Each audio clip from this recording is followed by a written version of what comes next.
Hello traders, Cousin Vinny coming to you from theclosingprint.com on November 24th, 2019. In this edition of your weekend video newsletter, we'll discuss the indices which took a break last week. The leading stocks, Facebook, Amazon, Netflix, Nvidia, and Microsoft, managed to close green last week. The bond stock ratio is neutral. HYG and junk continue to trend bullish, having tested the 20-period weekly, where buyers stepped up, and the Dow Composite is bullish, bouncing at the 21-day moving average last week. S&P 1500 is still bullish. It looks like it's starting to plateau, so we'll keep an eye on that this week. The XII is bullish, buyers above the 21-day. That keeps rising, telling you what institutions are doing. And tick cumulative on the 60-minute time frame turned up Thursday into Friday and kept trending higher most of the day. NYMO and NAMO continue their bullish fade. NYHL is showing a fade in the cycle but above the zero line, and we had NYAD advanced decline about to exit the red zone, which would be bullish to start the week. Put call ratio is neutral, having hit 1.44, which usually leads to a bounce. Equity only closed at 0.58, and CPCI for the indexes closed at 1.71, spiking to over 2.2 on Thursday, closing it a little bit lower on Friday. VIX is at 1234. That's a cycle low. It's below its 50-day moving average. Bullish percent is at 60%, and skew is rising mildly at 127.50. Over 135 would be considered hedging for institutions. US dollar had an aggressive bounce, is back above the 50-day. Yen is consolidating for the last 6 weeks at the 200-day moving average, and the British pound US dollar is range bound, with the FTSE and the London Stock Exchange gradually fading off just under the 21-day moving average. The 10-year yield is still bullish for equities long term. We did pull back a little bit last week, so we're looking for a bounce to start the last week of November. Gold has been spending 14 weeks in a descending channel, have yet to break above that level, below its 9, 21-day, and 50-day moving averages. Copper made higher lows. It's in a sideways range presently. We'd like to see that moving higher if we're bullish for the equity market. West Texas crude is range bound as well, the 5th week above its 20-period moving average. The heat map is neutral, slightly more oranges and reds. XLV Healthcare led last week. We'll look at some IBD 50 names that look good for the week ahead, along with some MarketSmith Growth 250 relative strength names in white, and the top 20 volume percent movers last week in green. We have Bukowski with 505 green, with the CPI signal green since October the 9th at 58.8%. That's faded. It's bearish with 7 bearish patterns, 10 bullish patterns, and 240 patterns waiting for a breakout. Bottom line, it is the last week of November. We're expecting a bit more fade, potentially, back to the 21-day on the S&P 500, which has spent the last 31 trading days above the 9 EMA, with no closes below to start this week of trading.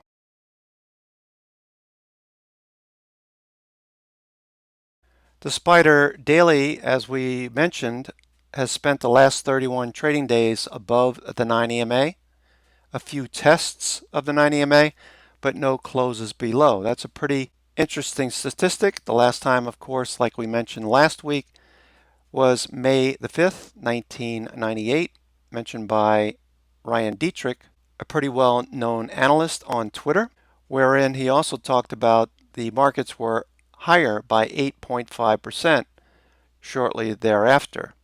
While we do expect a little bit more difficulty trading, we are consolidating in a sideways range, as we've seen over the last 31 trading days. MACD has crossed, so we're expecting to see a little bit more fade.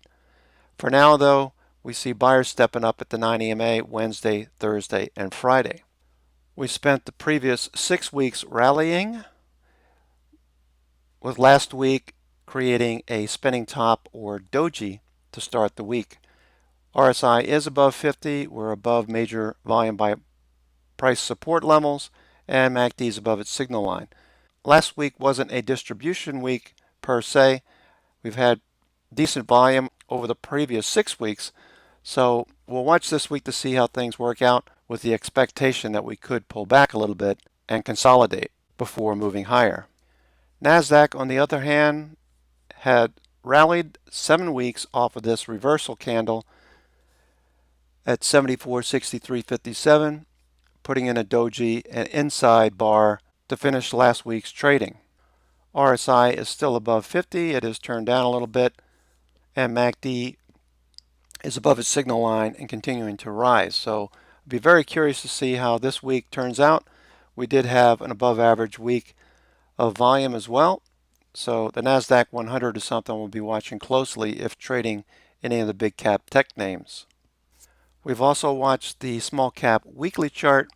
For the past 3 weeks, we've been moving sideways after this nice reversal off of the 145 zone, moving above a breakout of this trend line into December, which is seasonally one of the weakest months of the year for small caps. The ARCA Institutional Index is very important. One of the things that we watch, we can see that for the past 3 days, Wednesday, Thursday, Friday, we remained above the 20-day moving average, the middle of the Bollinger Bands. We're just inside of standard deviation 1. We'd like to see that get back into the area between standard deviation 2 and standard deviation 1 and continue this trend. Do note there are no red sticks on this Elder Impulse chart. These are the 75 stocks most commonly held by institutions in their core portfolios, and something we watch very closely.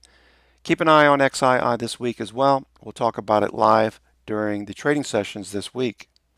The S&P 1500 is still on a buy signal. The green line is above the red. Histogram is remaining above zero line, and price action is holding the 9 EMA, as did the S&P 500. The 60-minute VIX signal is still green. This is telling us to expect higher highs and higher lows unless this changes and drops back down, turns to a red signal. VIX remains near 12, below its 50-day moving average, while SKEW shows no signs of hedging at this point. We need to get above 135 to see what we had back in June, July, and August before the markets rolled over, when the Fed got overly hawkish and the market spiraled 20% lower. We don't see the same kind of thing going into December. We do have time ahead of us. Again, December is one of the months we'd like to be more cautious. Unless we see some reason to be buying more aggressively, we'll be taking stocks off into strength as we did the last couple of weeks and reduce the number of open positions.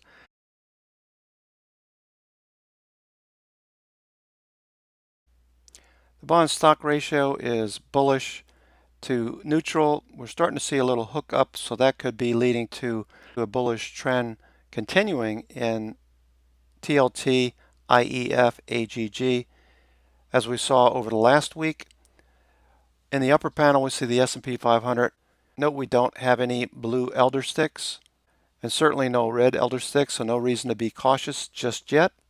With the 10-year yield taking a break last week, we'd like to see this higher, so keep an eye on the 10-year to start the last week of November. If you're bullish, we're looking for this momentum indicator, PPO, to continue to move higher as the S&P broke out in the month of October. While high-yield corporate debt and junk bonds continue their bullish trends, note the wick where buyers stepped up, giving us a bullish continuation signal. If we see higher prices in HYG and junk this week, that would be a confirmation. TLT continues its descending pattern on the weekly. We did have 2 weeks in a row off of this lower trend line around 134. RSI is back above 50, but MACD is slowly turning as a function of price. If TLT does move higher, we'd expect to see the 10-year TNX moving lower this week instead of higher. So if bonds do start to move higher, it could tell you that people are getting a little nervous going into December. The British pound US dollar is in this sideways range, expecting to see a little bounce. If you're bullish on the FTSE and the London Stock Exchange, You want to see this drop off through the 21-day and start heading back to the October lows. If you're bearish on the FTSE and London Stock Exchange, you want to see the British pound gain strength and move higher against the dollar. The dollar had a pretty aggressive bounce last week off the 20-period moving average, moving back above the 50-day. Looking for lower highs. If you're bullish equities, you want to see the dollar moving lower this week. Copper is creating higher lows. However, it's been in a sideways range for the past week. Really need to see this moving higher and get above this volume by price line. If you are bullish equities, if you're bearish equities, you want to see this roll over and drop down back to the September-October lows. Gold continues this bearish decline over the last 14 weeks, below all of its moving averages and the volume by price band. Major resistance overhead at 1490. I'm expecting gold to continue to trend lower, possibly find some support down around 1430 or so. This is telling you that the fear trade is off. There's no one that concerned about the markets right now. A little bit complacent, as we also saw VIX near lows, while West Texas crude has been in a sideways pattern all of 2019. 66.60 overhead, $50 a barrel in the lower range. We're back above the 20-period moving average for the past 5 weeks. If you're bullish equities, you want to see this moving higher and test the $63 and $66 a barrel mark. If you're bearish equities, you want to see crude oil roll over, as it's positively correlated to the equity market.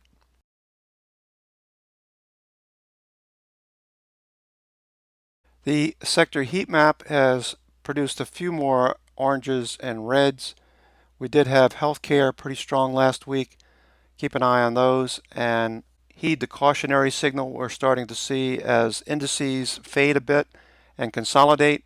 We also see the same thing in the international markets, where most of them have been producing oranges and reds, with Chile and Turkey managing to stay a little bit stronger, giving us a reason to be more cautious on international markets short term. As we pull back a little bit, there might be some setups for longer term trades in your 401k and IRA accounts as these pull back to the mean. As you can see, Brazil has done recently.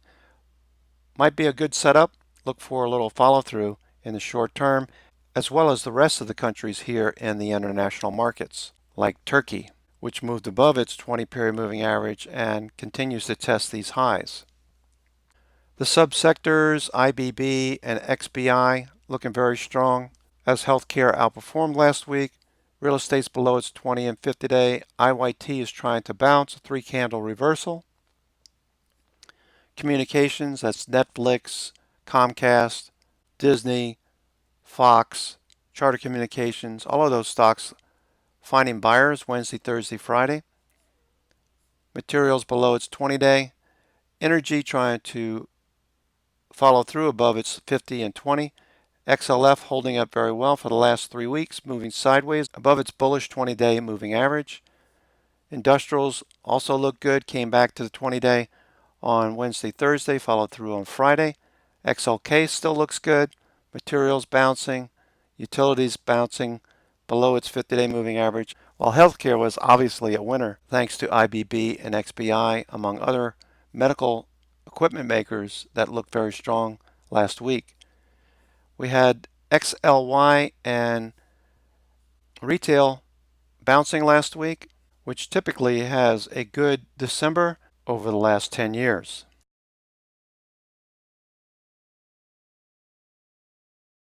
Here are the IBD 50 stocks for the week. Many of them look very strong, with Adobe, Air Lease, Baba, Comcast, Copart, EEFT, Euronet. FTNT continues to trend, and Jazz Pharmaceuticals takes off to the upside as IBB, XBI, Pharma also did very well last week. Keep an eye on Johnson & Johnson, Pfizer, Eli Lilly, all of them moving higher last week, and JP Morgan, which looked really good. Lulu has earnings in 11 days, so this could be pretty interesting.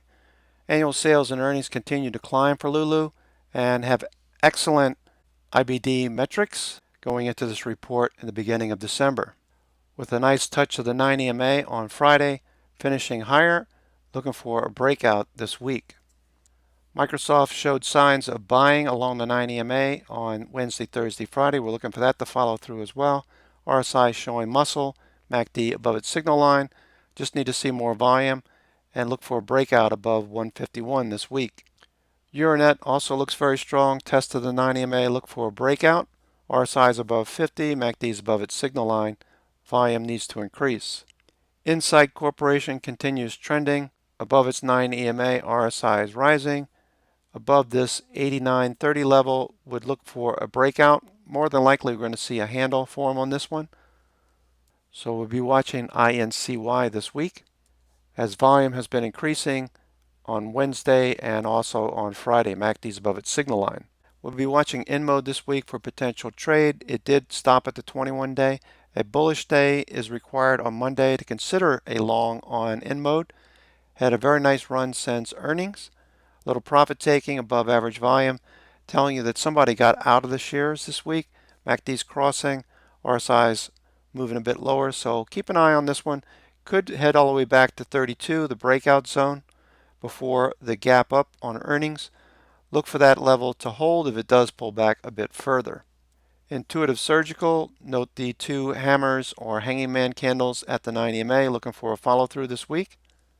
JP Morgan and the banks continue to hustle along the 9 EMA. RSI is rising. MACD needs to get back up. It will turn as a function of price.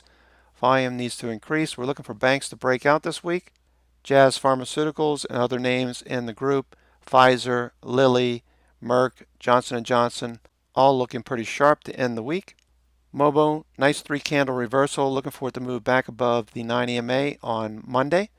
That could be a nice trade. Do remember it is a short week. We're off Thursday and only trading half a day on Friday.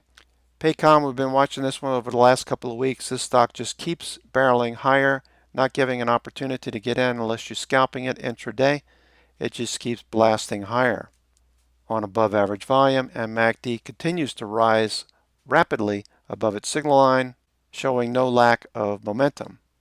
PennyMac Financial Services, nice test of the 9 EMA. This little flag should break out. $34 stock might be a nice little entry here.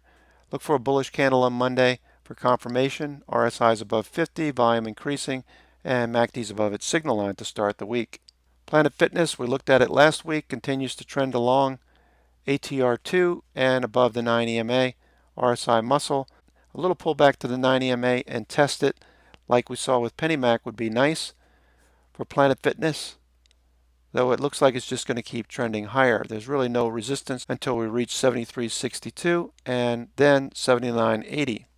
RH, Restoration Hardware, by now everyone knows that Warren Buffett took a position. We're looking for this to start trending. We might take a position there if it does, or look for a little pullback to the 9 EMA that gets bought for an optional entry. StoneCo rocked higher last week on earnings, beating by 70%, 10 cents in the previous year versus 17 cents. They beat by 7 cents. Relative strength line is climbing. We're at the pivot, breakout, and buy zone. Look for 45.62 if it does continue higher to start the week. Earnings and sales continue to rise, and decent IBD metrics if you're considering trading this one again. Viva Systems, since it moved above the 21-day, continues to rally. A test of the 9 EMA came on Thursday. If it tests it again, we'd look for that as an entry, followed by a bullish candle. More than likely, we're going to start trending and move above 156.54 in the short term, then 159, and then 170 going forward. Though the company is reporting in 3 days, so just be aware of it. On Tuesday, annual sales and earnings increasing. The company develops cloud-based software for sales marketing functions of companies in the life sciences industry. Well off of its highs, more than likely it'll be moving higher after earnings. Looking for Visa and MasterCard both to bounce this week. While MasterCard looks a bit better, it pulled back to the 9 EMA. Looks like we're going to bounce and look for a breakout above 287.73. Credit cards and payment processors should do well this time of year going into the holidays. Keep in mind, quite a few stocks popped up on the 100% volume screen. Take a look at these, the potential trades for the week ahead. Many of them we've talked about during the week: SSI, EIEG, some of you traded that, as well as MYOV. Keep an eye on Zyme, that one looks pretty good. Luckin Coffee, we're looking for that one to follow through. Sonos looks kind of interesting. HIBB looks good. This one here, I3 Verticals, looks pretty interesting as well. Breaking higher. So do check out these stocks in green in particular for potential trades going into the week. Okay, traders, that's going to do it for me. This is Cousin Vinny coming to you from theclosingprint.com on November 24th, 2019. I'll send out a watch list around 11:30 on the East Coast, 8:30 on the West Coast. So look for that in your inbox. Otherwise, get outside and enjoy your day. And remember that we're probably going to be a bit more cautious to start this shortened last week of November going into the holidays. I hope this helps. Take care, and we'll talk to you tomorrow.